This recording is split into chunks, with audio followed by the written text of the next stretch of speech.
বিয়ে গায়ে হলুদের সুন্নাহ পদ্ধতি কি জানালে খুবই উপকৃত হতাম। কোন মুসলিমের মৃত্যুতে অপর কোন মুসলমান আনন্দিত হয়ে ঈদ মুবারক বলতে পারবে কিনা। যদি রাশেদুল ইসলাম জানতে চেয়েছেন কথা বা কাজে কোনো ব্যক্তি কষ্ট পাইলে পরকালে কেমন শাস্তি হবে। আপনার কথা বা কাজে কোনো ব্যক্তি যদি কষ্ট পায় তাহলে সেক্ষেত্রে তার কাছে মাপ চাইতে হবে, যদি মাপ চাওয়ার মতো পরিবেশ থাকে, সুযোগ থাকে, আর না হলে চেষ্টা করতে হবে নিজের আচরণ দিয়ে তাকে যথাসম্ভব সন্তুষ্ট করা। আমার নকিব জানতে চেয়েছেন আসলে গায়ে হলুদ বা এই জাতীয় অনুষ্ঠান এগুলো কোনো সুন্নাহই নয়, এ সুন্নাহ পদ্ধতি থেকে আপনাকে বলবো আমি। আর বিয়ের ক্ষেত্রে আমরা বলেছি বিস্তারিত একটি আলোচনা আমাদের রয়েছে ইসলামে বিবাহ বা এই জাতীয় বিবাহ লেখে আমাদের ইউটিউব চ্যানেলে বিবাহ লেখে সার্চ দিলে আপনি আশা করি পেয়ে যাবেন।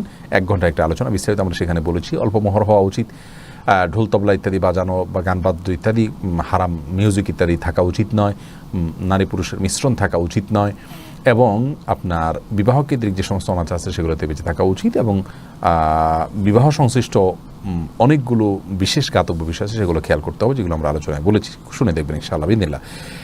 এমডি মাহমুদুল ইসলাম জানতে চেয়েছে, বলে তাহলে তার বিধান কি। খুবই জঘন্য একটা রুচির কথা। মুসলমান অনেক সুন্দর মানুষ হবেন, মুসলমান আচরণ থেকে ঘ্রাণ ছড়াবে, সুঘ্রাণ ছড়াবে।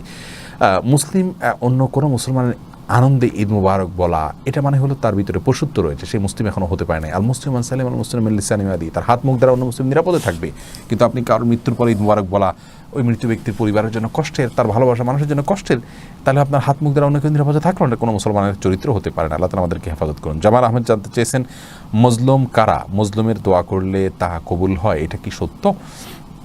দেখুন, মাজলুম মানে নির্যাতিত, আর মাজলুম যদি জালেমের বিরুদ্ধে দোয়া করে সেটা অবশ্যই কবুল হয়, এবং এটি হাদিসে সুস্পষ্টভাবে বর্ণিত হয়েছে, বিশুদ্ধ হাদিসে।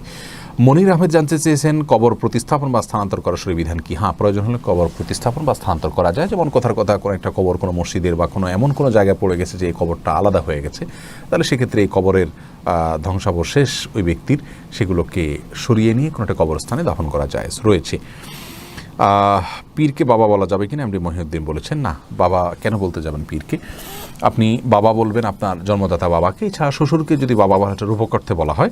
আর রাসূল করিম সাল্লাল্লাহু আলাইহি সাল্লাম তার সম্পর্কে বলেছেন তিনি আমাদের জন্য বাবার মতো, মানে বাবা যেভাবে সন্তানদেরকে মানুষের মতো মানুষ হিসাবে গড়ে তোলার জন্য চেষ্টা করেন, তিনি আমাদেরকে রাহবরি এবং পথ নির্দেশ করেছেন, এটি বলা যেতে পারে।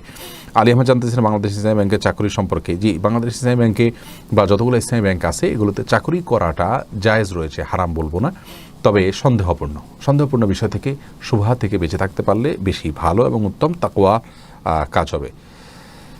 এরপরে মহিলারা কি হাত এবং মুখ খোলা রাখতে পারবে কি না, মাহমুদুল হাসান জানতে চেয়েছেন। না, হাত মুখ এগুলো ঢাকবেন যদি ঢাকা যায়, আর যদি ঢাকা না যায় তাহলে সেক্ষেত্রে আল্লাহ রাব্বুল আলামিন বলেছেন ইল্লা মা যাহারা মিনহা, যেগুলো এমনি প্রকাশিত থাকে, অনেক উলামা ইকরাম বলেছেন তার মধ্যে হাতের কবজি, পায়ের পাতা, এগুলো প্রকাশিত থাকে, যার কারণে এগুলো না ঢাকলেও চলবে। ফিতনার এই যুগে মানুষ মেয়েদের কাপড় চোপড় এবং তাদের শরীরের যে কোনো অংশ দেখেই বাজে চিন্তা করে, যার কারণে একজন আত্মসম্মানবোধী মায়ের জন্য সেগুলোকে ঢেকে ফেলাটাই হলো উচিত এবং উত্তম।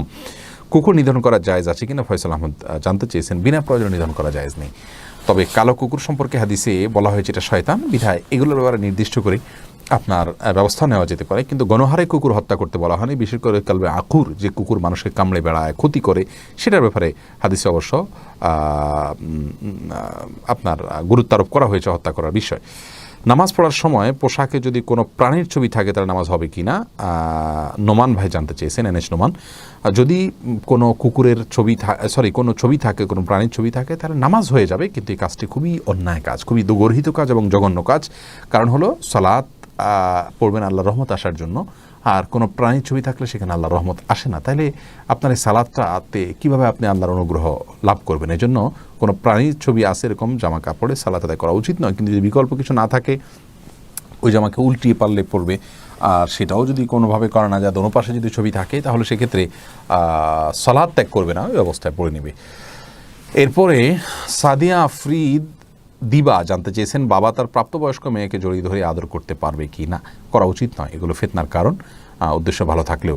তুষা তাকিয়া জানতে চেয়েছেন দাদার আগে যদি বাবা মারা যায়, দাদার কাছ থেকে কি বাবা সম্পদ পাওয়া যাবে? এক্ষেত্রে দাদা কি নাতির কাছে সম্পদ পাবে? দাদা তো নাতির কাছে সম্পদ পাবেই না, আর নাতিও দাদার সম্পত্তির মালিক হবে না যদি আগে বাবা মারা যান। কারণ নিয়ম হলো দাদার সম্পত্তিটা আগে দাদার ছেলে অর্থাৎ বাবা পাবেন, তারপরে তিনি মারা গেলে আপনি পাবেন। এখন আপনার বাবা মৃত্যুবরণ করলে তাহলে দাদার সম্পত্তির মালিকানা আপনার বাবাই পান নাই, তো আপনি কীভাবে পাবেন? আপনি তো বাবার মাধ্যমে পেতেন, সেই মাধ্যমটাই তো আগে মারা গেছেন। এটা নিয়ে অনেকে প্রশ্ন তোলেন যে এটা অযৌক্তিক। আসলে কোনো অযৌক্তিক কিছুই নয়। ইসলামী শরিয়া এক্ষেত্রে নাতি নাতনিদের দায়িত্ব দাদার উপরে অর্পণ করে, অর্থাৎ দাদার কর্তব্য হবে নাতি নাতনিদের সমস্ত ব্যয়ভার বহন করা। আর দাদা তাদের জন্য, নাতি নাতনিদের জন্য, যদি তারা ওয়ারিশ নয়, ওয়ারিশ ছাড়া অন্য কারোর জন্য ওসিয়ত করা জায়েজ আছে, তিনি অবশ্যই তাদের জন্য তাদের প্রয়োজনের দিকে খেয়াল করে তাদের জন্য কিছু অ্যাসেট ওসিয়ত করে দিতে পারেন বা হেবা বা দান করে দিতে পারেন, সেই সুযোগ রয়েছে এবং সেটা করা উচিত তার জন্য। কামাল হোসেন জানতে চেয়েছেন, শ্বশুরের সামনে কি পুত্রবধূ পর্দা করা ফরজ? না, পর্দা করা ফরজ নয়, তবে শালীনভাবে চলাফেরা করতে হবে। মোহাম্মদ আরাফাত জানতে চেয়েছেন, গুনাহগার ব্যক্তি আগুনে পড়ে মারা গেলে শহীদের মর্যাদা পাবে কি না? গুনাহগার ব্যক্তি যদি আগুনে পড়ে মারা যান, ঈমান নিয়ে যদি মৃত্যুবরণ করেন, শাহাদাতের মর্যাদা পাবেন ইনশাআল্লাহ বিইذনিল্লাহ। সোহাইব মন্ডল আপনি জানতে চেয়েছেন, স্কুলের কারণে নামাজ ছুটে যায়, তাহলে কি করব? সুযোগ বের করে আমাদের স্কুলের সময় আমাদের টয়লেট, আমাদের অন্যান্য কাজগুলো আমরা সারি, নিশ্চয়ই নামাজটা সেভাবে সারতে হবে। এবং সেরকম স্কুল যদি হয় যে স্কুলে আপনাকে নামাজ পড়তে দিবে না, বাধা দিবে, তাহলে সেই স্কুলে পড়াই যাবে না, প্রয়োজন স্কুল চেঞ্জ করতে হবে। কারণ নামাজ তো আমার জন্য বাধ্যতামূলক, ফরজ। অতএব আমার ফরজ বিধান বাধাগ্রস্ত হয়, সেরকম জায়গা থেকে আমাকে সরে আসতে হবে। আল্লাহ তৌফিক দান করুন। রুহুল আমিন জানতে চেয়েছেন, মন্দির সংস্কারের চাকরি করা যাবে কিনা? না, জায়েজ নাই। কারণ আপনি এটা অন্যায় এবং শিরকের কাজে প্রত্যক্ষ সহযোগিতা করছেন এর মাধ্যমে। আল্লাহ তাআলা আমাদেরকে অন্যায় কাজে সহায়তা করতে নিষেধ করেছেন কোরআনে। এমডি মমতাহিনুল ইসলাম জানতে চেয়েছেন, যদি কেউ আত্মহত্যা করতে চায় তাকে কিভাবে বোঝানো উচিত যে আত্মহত্যা মহাপাপ, নামাজের তাশাহুদ আত্মহত্যা মহাপাপ? এটা বোঝানোর জন্য প্রত্যেকটা ব্যক্তির উপরে ভ্যারি করবে। আমি আপনাকে কিভাবে বলবো যে একজন ব্যক্তি তাকে কিভাবে বোঝালে আপনি তাকে বোঝাতে পারবেন? আল্লাহর ভয় দেখাবেন এবং আত্মহত্যার কারণে গুনাহের কারণ হবে, জাহান্নামে যেতে হবে, বড় ধরনের অপরাধ, এটা সম্ভ্রান্ত ব্যক্তিরা জানাজা পড়বে না, নিষেধ, তাহলে বিদায়টা ভালোভাবে হবে না, এগুলো বোঝানো উচিত। তাছাড়া আল্লাহর রহমত থেকে নিরাশ হয়ে যাওয়ার কারণে মানুষ আত্মহত্যা করে, আল্লাহ থেকে রহমত থেকে নিরাশ হয়ে যাওয়া মানে কুফরি। তো এই সমস্ত বিষয়গুলো তাকে বোঝানো উচিত।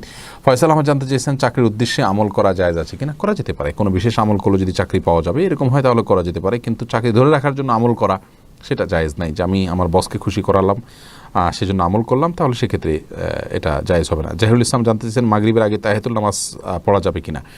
মাগরিবের আগে আসরের পরে কোনো নামাজ নেই, এরকম একটা হাদিস রয়েছে। কোনো সালাত নেই আসরের পরে। তবে আসর থেকে মাগরিব পর্যন্ত 2 রাকাত নামাজ এই টাইমের মধ্যে রাসূল আকরাম সাল্লাল্লাহু আলাইহি ওয়াসাল্লাম পড়তেন বলে বুখারীতে বিশুদ্ধ হাদিসে প্রমাণিত রয়েছে।